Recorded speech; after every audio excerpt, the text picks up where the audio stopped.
No Persona de hoje, vamos receber um artista que quebrou barreiras no teatro, renovou abordagens e combateu preconceitos com sua arte. Ele é o autor de mais de uma centena de textos teatrais, além de trabalhos importantes também na TV e no cinema. Ator, dramaturgo, professor e diretor teatral, um verdadeiro operário do ofício. É com prazer que recebemos Ronaldo Ciambroni.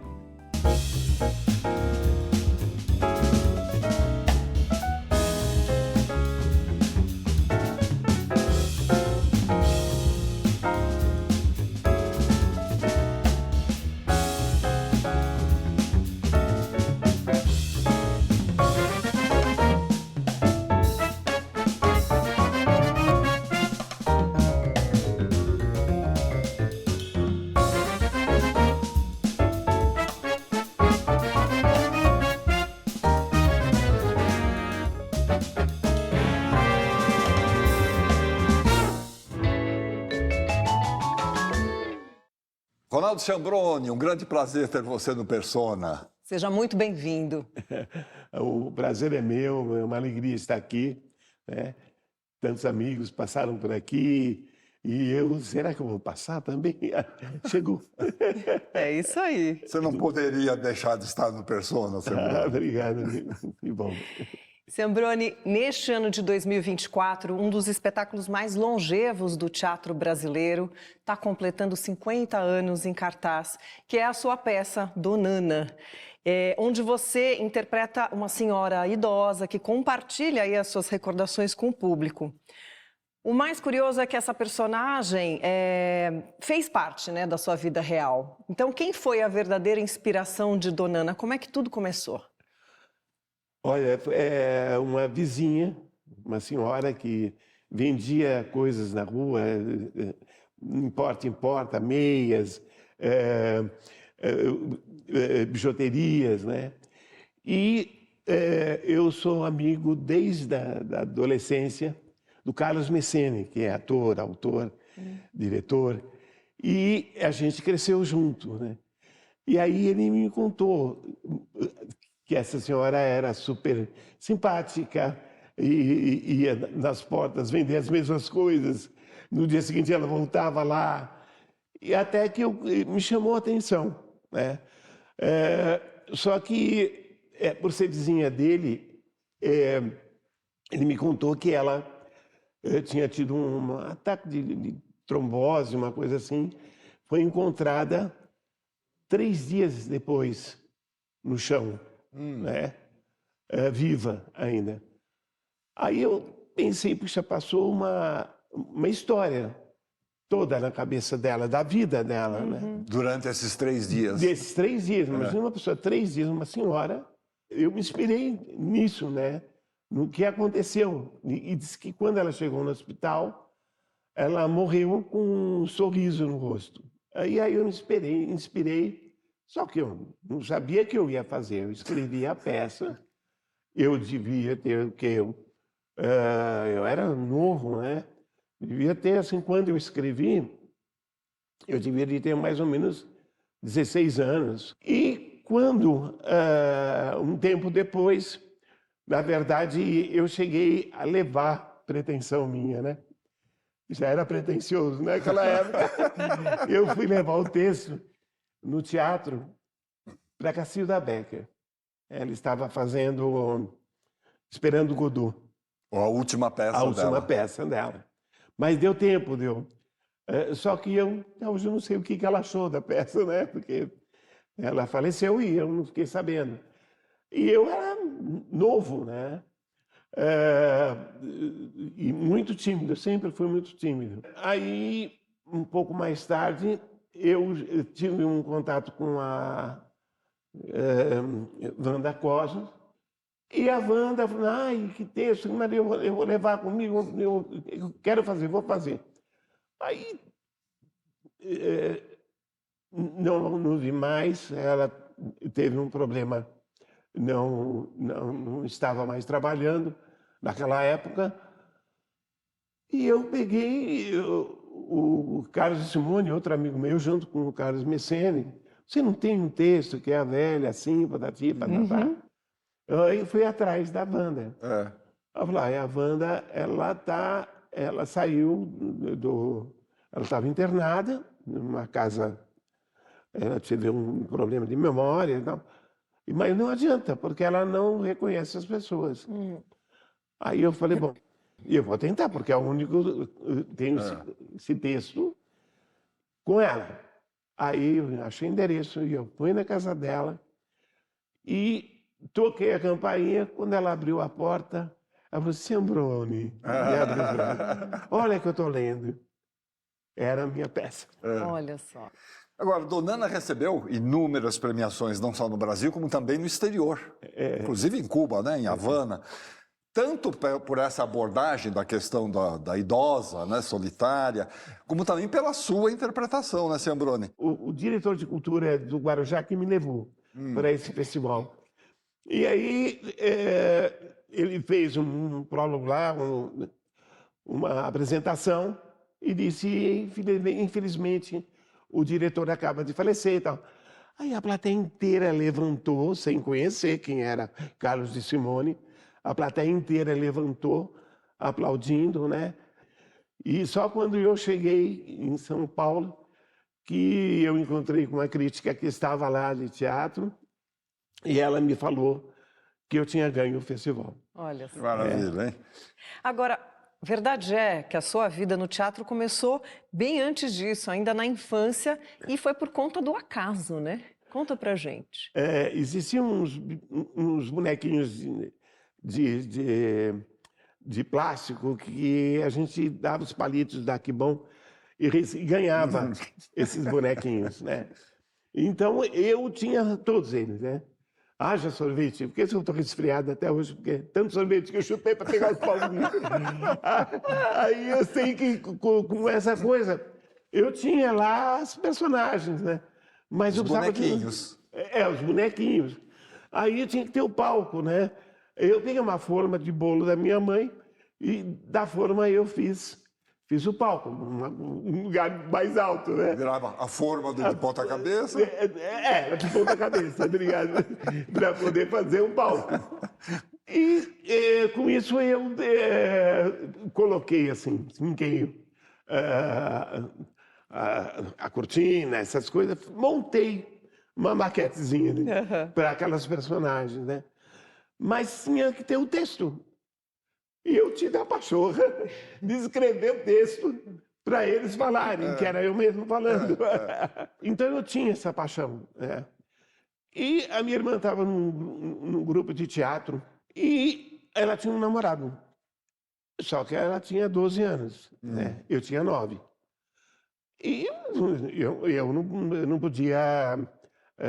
Ela não podia sair sozinha. Eu tinha que acompanhar, como se fosse resolver alguma coisa. E a minha mãe, ela vai fazer o teatro. Era a Branca de Neve. E eu, 200 anos depois, agora estou dirigindo. E escrevi Branca de Neve e o conto. Dona Noêmia, nunca vou me esquecer dessa senhora, ela tinha 90 e poucos anos. Era diretora, sabe? Aquela amante do teatro. E ela percebeu que de todo mundo lá eu gostava de teatro, não estava fazendo para aparecer, eu gostava, né? E me colocou a fazer a figuração. Eu era o pajem que levava a espada para o príncipe. E tinha o São Paulo, que era lá na Conselheiro Hurtado, lá na Liberdade, onde hoje tem muita a colônia japonesa faz exposições e tal. Só que, na verdade, hoje eles derrubaram para fazer o Minhocão.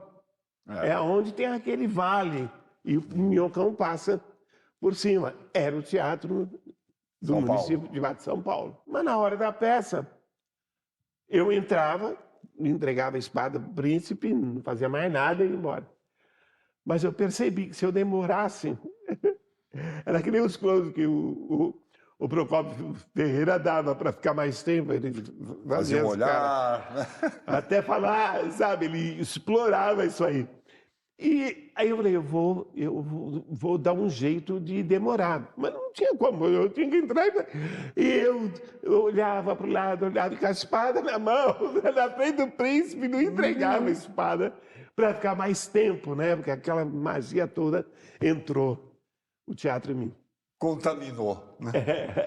Agora, mais tarde, você acabou se envolvendo com o teatro amador mesmo, né? Sim. Participando de grupos de teatro amador. Mas a família não apoiava muito, né? Olha, meu pai era uma pessoa assim, era caipira do interior, né, de Prudente. Meu avô disse que fomos fundadores da cidade. Era uma pessoa muito, mas ele tinha uma, ele era muito sério, muito sério. Então, naquela época, todo mundo que metia muito pau, quem fazia teatro não prestava, era gay, viado, não sei o quê, então afeminado. Então eu tinha esse receio dele, porque eu respeitava muito ele. E ele me respeitava, né? Então ele percebeu um lado feminino em mim, mas ele nunca me levou numa casa de prostituição para sair com uma mulher, me obrigando a ser macho. Não, graças a Deus, ele me poupou. Era muito comum dessa isso na passagem, época, porque né? era comum. Né? Era. Eu sou do século passado, 75 anos. E você, mesmo assim, contudo, estava decidido a fazer teatro, tanto que foi fazer vários cursos. Mas a gente tem a mensagem de alguém que fala sobre isso um pouquinho, olha só. Ronaldo Ciambrone, artista gigante. Aos 78 anos de carreira, eu posso afirmar que Ronaldo Ciambrone é o melhor autor brasileiro contemporâneo. Por quê? Porque ele aborda da tragédia, a comédia, do infantil ao tema etarismo, enfim, onde eu posso destacar 4 trabalhos. Quais são os 4 trabalhos? Primeiro, Donana. Ele aborda o tema da velhice feminina. E quando ele interpreta a Donana, ele o faz de espírito de uma total e absoluta vaidade. Impressionante. 2, A Vaca Lelé, infantil, premiadíssimo, com diz respeito à tragédia rural que existe no país. 3, novela Irmã Catarina. Irmã Catarina é uma novela que aborda o tema das 3 tendências da Igreja Católica, mas os temas de ecologia e meio ambiente. Interpretação também de Cris Fontana no papel de Irmã Francisca, direção de Atílio Ricó. Número 4, eu cito cinema. Em cinema, Os Crimes da Rua Morgue. Um filme no qual ele participa, tem participação especial como um grande profissional, atuando ao lado de alunos que estão se formando e iniciando sua carreira. Direção de Emílio Fontana. Ronaldo Ciambrone, quero dizer a você que aquele que te entendeu as galharufas para início de carreira, vem aqui lhe dizer, tenha uma vida longa, saudável, feliz, para que você possa continuar trabalhando na sua profissão, porque o teatro, o cinema e a televisão precisam de você. E você, além do mais, é um exemplo para todos os alunos que chegam. Bravo, Ronaldo Ciambrone! Bravo, Ronaldo Ciambrone! Bravo! Bravo! Que emoção! Eu ia falar dele, não tem como não falar, falando da minha carreira. Eu fiquei muito emocionado de vê-lo, porque há muitos anos que eu não vejo. Quando eu fazia o teatro amador, eu estava passando na frente do TBC, né, na Major Diogo, né? Estava passando na frente do TBC, eu vi lá uma placa curso de teatro Emílio Fontana. Né? E eu falei, eu tinha um medo, eu tremia de passar na frente do teatro, desse teatro, porque eu sabia que era o ninho, foi o ninho do teatro brasileiro. Passei, vi a placa, nos dias seguintes eu fui lá. Eu não tinha nem dinheiro para pagar a mensalidade. Eu era um office boy da Metalúrgica Vale. E aí eu fui lá, conheci o Emílio, me inscrevi e fui fazer o curso dele, que era ele e a Maria do Carmo Bauer, e foram meus 2 primeiros professores. Ciambrone, e foi nessa época que você foi estudar violão e começou a compor também? Sim, nessa época, porque eu queria fazer tudo. Eu queria, Queria fazer tudo. Queria tocar um instrumento e violão. Mas foi assim, até hoje eu arranho e me serviu. Foram vários prêmios da APTESP que eu ganhei como compositor, compondo músicas Sim. para peças de teatro. Até que eu conheci Gilda Vandenbrand, uma compositora maravilhosa, uma pessoa incrível, que mergulhava no texto, e eu acabei achando, gente, ela entende mais de música do que eu.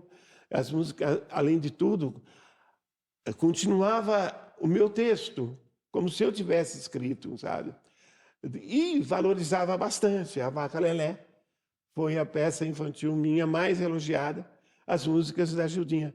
Eu falei, não, eu não vou fazer mais música. Agora, você fez alguns trabalhos com o pessoal do histórico Grupo Teatro da Cidade, de Santo André, né? Sim, sim. Dentre eles, Os Sonhos de uma Noite de Verão, Sim. dirigido pelo Kiko Jaes. O Kiko. E nessa peça, você interpretava a Tisbe, É. a noiva, a mais bela mulher da Babilônia, tal. Foi a primeira das muitas mulheres que você viria a fazer depois? Sim, sim, porque aquilo ficou... Eu gostei demais de fazer, né? E as pessoas elogiavam bastante e tal. E daí eu comecei a fazer...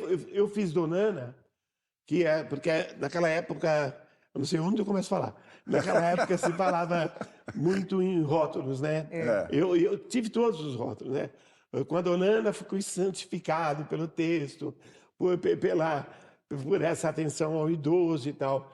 Aí depois eu fiz Romeu e Romeu, que falava do relacionamento do homossexual e que, de repente, era uma coisa interessante e era uma adaptação de Shakespeare, né? E aí meu rótulo era que escrevia peças para coisa homossexual, que eram textos... Temas LGBT, né? Exatamente. Nem tinha esse nome ainda. E aí, também com a Teresinha de Jesus, que respeitava essa onda toda hoje, né? Que a trans tem, o respeito de ser tratada como mulher, que é uma mulher. Então, na época... E que você fazia a Teresinha. Eu fazia a Teresinha, né? E sempre eu ouvi essa coisa, essa frase, você tem uma alma feminina.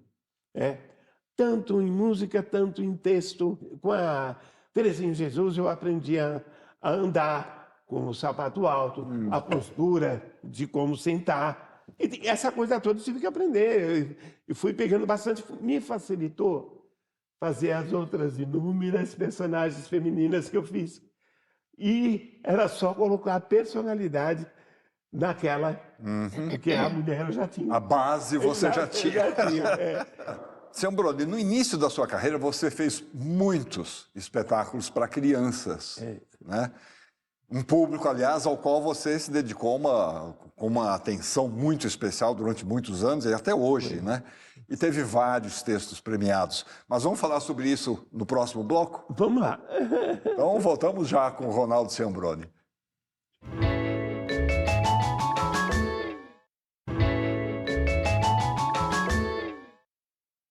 Estamos de volta com o Persona e hoje o nosso entrevistado é Ronaldo Ciambrone. Ciambrone, então como a gente estava falando, no começo da sua carreira, né, você deu uma atenção especial ao teatro para as crianças, né? Mas para entrar nesse assunto, a gente preparou um quadro sobre esse tema. Vamos dar uma olhada? Vamos.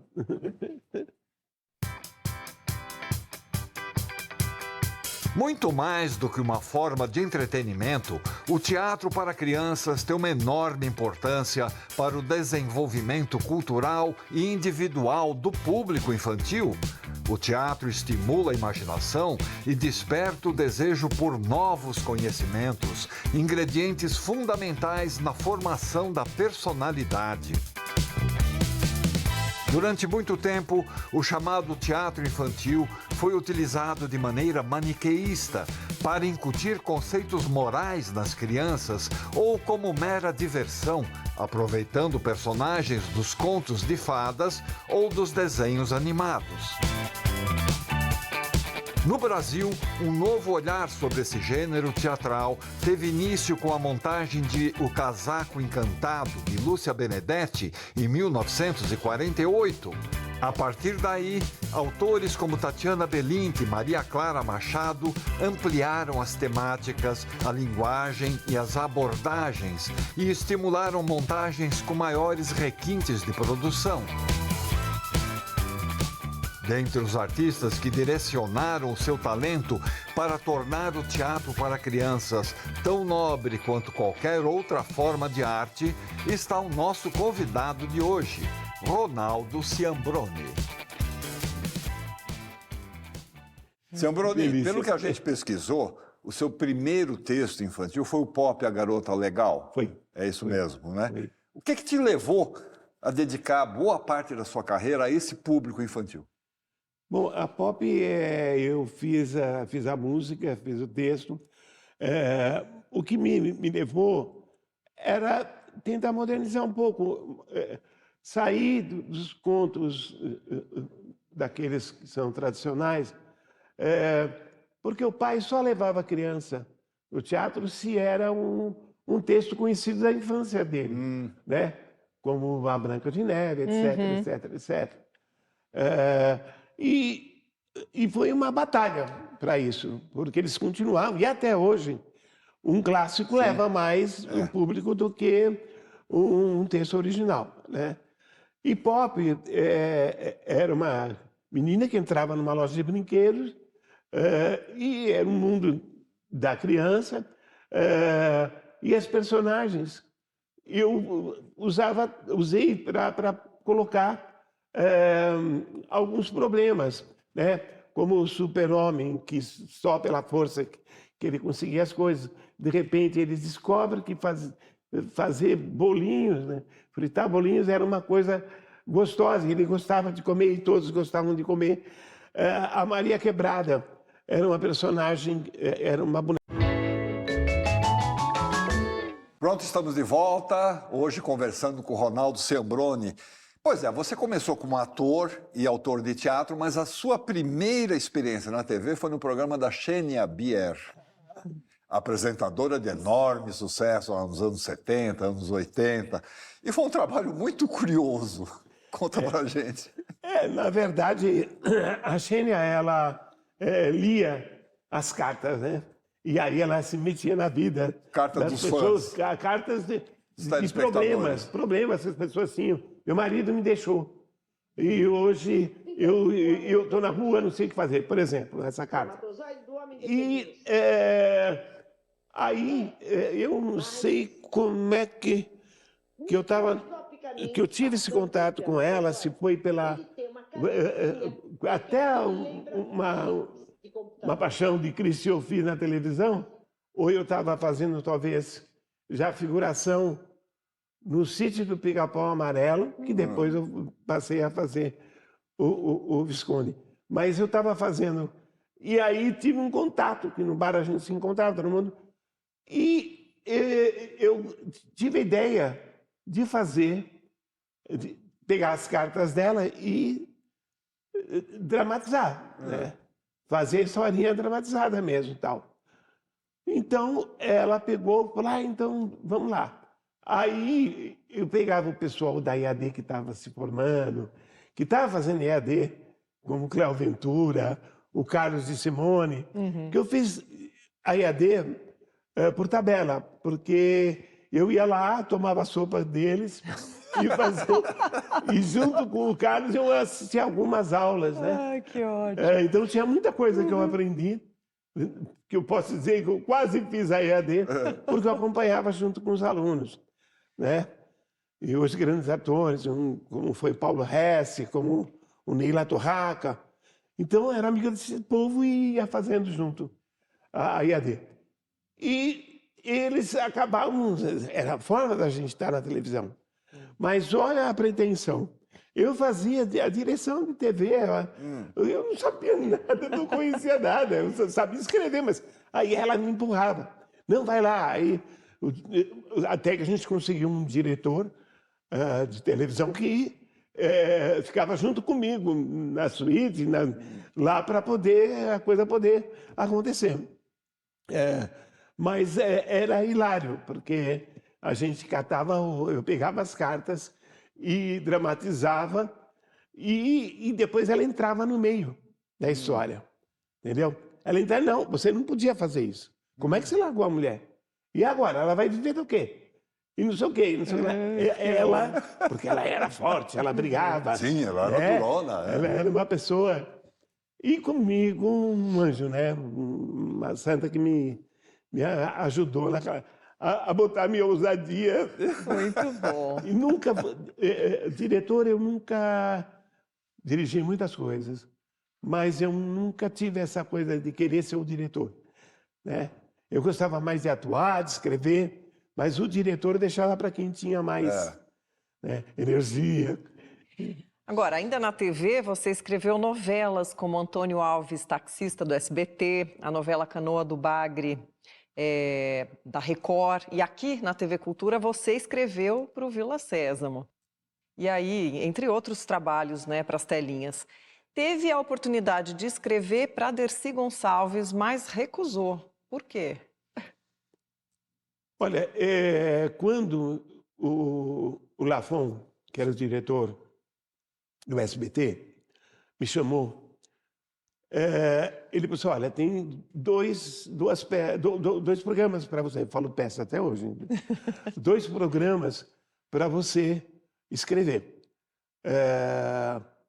Com a Gorete Milagres, que é o Acoitado, que era um grande sucesso, ou o da Dercy Gonçalves, que era, sempre foi o meu ídolo, a Dercy, né? E essas pessoas que eu respeito, eu fico muito, não que eu não respeite outras, mas que eu fico muito tímido para poder desenvolver alguma coisa, né? Aí cheguei na sala do Lafon. Estava lá, sentada na mesa, Gorete Milagres, e ela falando, você escreveu Vila Sésamo? Um dos autores, né?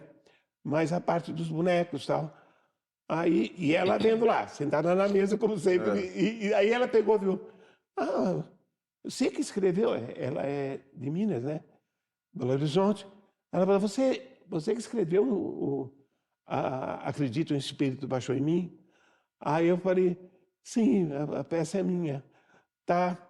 E, bom, conclusão, ela foi mudando, foi vendo meu currículo, ela foi mudando, aí acabei indo para a Gorete, né? E fiquei com a Dercy no meu coração.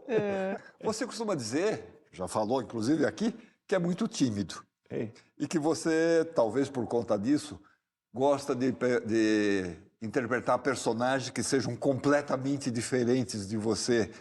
E uma das personagens que você interpretou, que é completamente diferente de você, foi a Carmen Miranda. Exatamente. Mas antes da gente entrar nesse assunto, nós fizemos um quadro sobre a Pequena Notável. Olha aí. Deixa eu ver. Nascida em Portugal, Carmen Miranda mudou-se ainda bebê para o Rio de Janeiro, onde se tornaria um dos maiores nomes da nossa cultura. Desde jovem, ela demonstrava grande talento e aos 21 anos gravou seu primeiro sucesso com a música Tá Aí. Tá aí, eu fiz tudo pra você gostar de mim. Oh, meu bem, faz assim comigo não. Durante a década de 30, tornou-se a estrela do rádio e chamou a atenção de um produtor americano que a levou para a Broadway. De lá para as telas do cinema foi um pulo. E em pouco tempo, ela se tornaria a estrela mais bem paga de Hollywood, graças ao seu talento e ao seu carisma. Apelidada de Brazilian Bombshell, Carmen ficou conhecida por seus icônicos trajes e turbantes de frutas, criados e produzidos por ela. Mas também enfrentou desafios, lutando contra o estereótipo que ela mesma havia cultivado. Carmen morreu precocemente, aos 46 anos de idade, deixando o legado de ser uma das mais emblemáticas artistas do século XX. Ronaldo Ciambrone encarnou Carmen Miranda em 2 espetáculos. E pesquisando sobre sua vida, descobriu ligações com a pequena notável que iam muito além de sua admiração.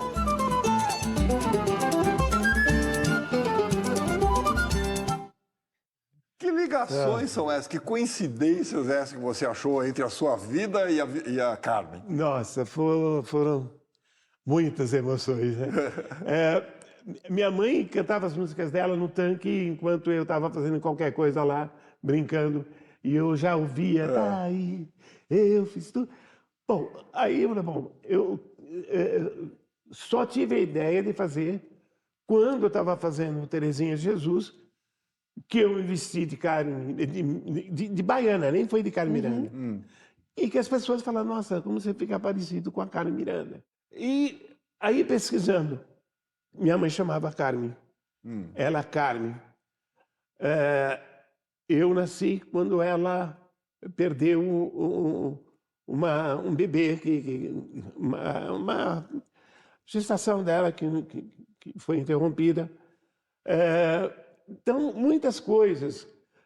O número da minha casa era 616, o dela era 616, em Beverly Hills. Muitas outras, né? A minha mãe era chapeleira, ela era chapeleira, a Carmen. E tem outras. O seu pai era barbeiro? O pai barbeiro, meu pai barbeiro. Eu já dei um tapa aqui no... Meu pai barbeiro também. Aí eu sei que até encontrei um ator que fala assim, no café, antes da peça, oh, que bom que você veio e tal. Ele falou assim, eu só não concordo que você vai cantar, porque realmente a Carmen tinha uma voz especial, e você não tem essa voz, tal, como é que você vai fazer? Bom, depois, quando acabou o espetáculo, ele foi falar comigo, porque, na verdade, a grande coisa do ator, o grande trabalho do ator, é fazer as pessoas acreditarem que aquela pessoa era assim, entendeu? Então, eu podia ser alto, embora o jeito, a coisa de falar, a coisa meia portuguesa, que ela era de família portuguesa. Então, ela pegou os S's da onde ela estava, que era Rio de Janeiro, né? Do carioca, mas algumas coisas ela puxava do português, né? E essa coisa rápida dela, falar rápido. Então, tudo isso me ajudou bastante, né? Porque eu cheguei perto. Agora, você foi um dos pioneiros e mais ativos autores da dramaturgia sobre transgêneros, que a gente começou a falar sobre isso. Como é que foi enfrentar os preconceitos desses anos 60, anos 70, até os anos 90, em relação a essa temática? Eu acho que foi como eu enfrentei a minha família, né? Porque, em primeiro lugar, ser respeitado como homem, né? Pela minha postura ajudou bastante também, né? O autor tinha que ser respeitado, não que eu fiz uma personagem, né? A porta do meu armário estava sempre aberta, eu não tive problemas. A minha família me aceitou de uma forma muito legal. O seu primeiro texto nessa temática foi o Romeu e Romeu? Eu acho que sim, que eu fiz uma adaptação do Shakespeare, né? Sendo um casal de homens. Vamos ver mais uma mensagem para você? Olha só. Quando eu comecei a fazer teatro, em 1984, lá em Santos, foi pelas mãos desse grande homem que foi ministrar um curso de teatro no Sesc em Santos. E até então o teatro era uma coisa completamente desconhecida para mim, não fazia parte da minha vida. Eu aprendi tudo com o Ciambrone. Além de ser ator, eu fui contra-regra, bilheteiro, camareiro, iluminador, sonoplasta. Ciambrone tem essa escola completa, né, que vai nos ensinando todos os ofícios da nossa profissão. Fiz tantos textos incríveis do Ronaldo, O Palhaço Imaginador, ganhador do Grande Prêmio Molière, que era um prêmio importantíssimo para o teatro brasileiro. Aliás, eu acho que o Ciambrone deve ter uns 2 ou 3 prêmios Molière. Fiz Brincando Ando, um outro texto infantil do Ciambrone. Cadê o Céu? Também um outro infantil brilhante. E os adultos, Tem Um Louco na Linha, As Filhas da Mãe, Terezinha de Jesus, texto e direção do Ciambrone. Esse ano está comemorando 40 anos de carreira do meu ofício, da minha profissão, que eu descobri através deste grande homem, deste grande mestre. Te desejo muita saúde, muito sucesso, muitas alegrias sempre, que você continue divertindo e alegrando muita gente com os seus textos, sua atuação, sua direção, tudo de melhor que você sempre nos proporcionou. Espero estar sempre ali na primeira fila, ter uma cadeira cativa para te aplaudir de pé. Te amo, Ronaldo. Até já. O Wilsinho, que graça. É meu filho, né? Ele cresceu com os meus sobrinhos, é meu filho. Fez um curso de teatro que eu dei lá em Santos e é uma pessoa muito talentosa, demais. E ele seguiu um pouco a minha linha, né? Dessa coisa de fazer personagens femininos. Ele fez As Noviças Mais Rebeldes, agora um grande sucesso com A Noviça Mais Rebelde. É um grande ator, é uma pessoa que eu admiro muito. Um seguidor. Ciambrone, um dos seus textos teatrais de grande sucesso, que foi inclusive adaptado para o cinema, foi Um Espírito Baixou em Mim. E o curioso é que você teve que escrevê-lo basicamente em uma noite. Como assim? Eu tinha dado para o Atílio Ricó montar uma outra peça minha. E que ia estrear em São Paulo, na mesma época que o Vitor Branco estava montando. E que ele resolveu montar, depois que eu tinha dado os direitos para ele, mas ele resolveu não montar mais, falaram que ele não ia fazer mais. Aí eu peguei, bom, Atílio, pode ficar, ele não vai fazer mais. E de repente iam estrear duas peças minhas, na mesma época, na mesma cidade. Duas montagens da mesma peça. Aí encontrei o Vitor, falei, aliás, encontrei não. Liguei para ele. Aí eu falei, não, eu vou montar, eu vou estrear, como é que eu vou fazer? Só se você amanhã me trouxer uma peça. Eu falei, vou ver o que eu vou fazer. Aí eu fui para casa, eu devia ser quase meia-noite por aí. O que eu vou fazer para ele, meu Deus? Aí eu lembrei do que eu pensei, porque não tem uma peça espírita comédia, né? Eu sentei e realmente um espírito baixou em mim. 4 horas da manhã, a peça estava pronta. Eu escrevi a peça. Vou aí buscar. Aí foi buscar a peça e quando ele leu, ele falou, Ciambrone, é maravilhosa. Eu vou montar essa peça e tal. E daí veio o grande sucesso com eles e futuramente com os mini futuramente, ele fez muito mais, né? Eles fizeram 5 anos e realmente parece que eu fiz também para esse elenco, para essa dupla, que é o Maurício e o Ilvio Amaral. Ilvio Amaral. Acabou virando um filme, né? Não, que agora, sim, foi, mas a cultura lá de Belo Horizonte vai... Eu refiz um roteiro, vamos fazer um novo filme agora, que já foi aprovado pela lei, né? E que eu estou muito empolgado, né? Que legal. Então eu estou... Ótimo. Tinha que falar deles. Claro. Agora, Ciambrone, a gente já está caminhando para o final do programa, mas nós deixamos para esse momento a mensagem dessa pessoa que enviou para você com todo carinho. Você achou mesmo que eu ia ficar de fora, né? Você achou mesmo. Eu vim aqui para dizer o quanto que eu sou grata a você por ter dado a mão não só a mim, como a milhões de pessoas que você viu por esse Brasil afora e tinha na cabeça o sonho de fazer teatro. Vim para a cidade grande e você deu a mão falando, vem por aqui.